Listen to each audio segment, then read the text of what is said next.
আসসালামু আলাইকুম রহমতুল্লাহ।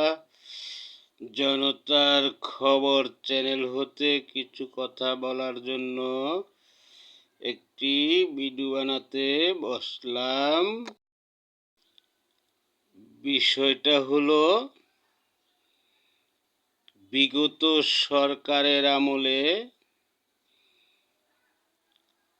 বিগত 17 বছর ধরে মিডিয়াতে যেসব বুদ্ধিজীবী এবং নামধারী কিছু সাংবাদিকের আলোচনা তেলবাজি নিয়ে কিছু কথা বলার জন্য বসলাম।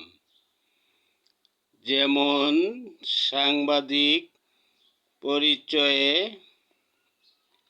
সুভাষ সিংহ রায়, শাবান মাহমুদ, নাইমুল আহমেদ, মিন্টু, তারপরে মিজান, এবং একজন ছিল নাম কবির।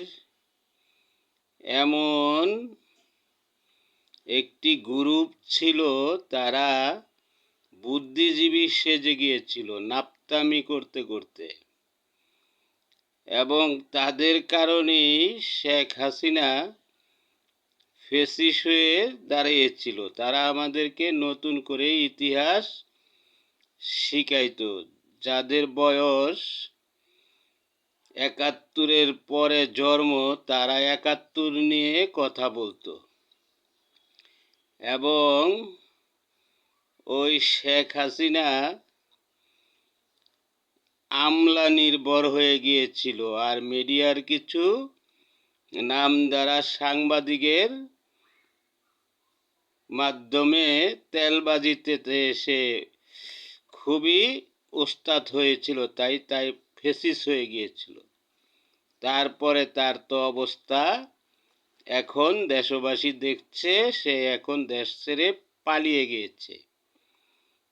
এই হলো বিগত সরকারের অবস্থা। আসসালামু আলাইকুম রহমতুল্লাহ।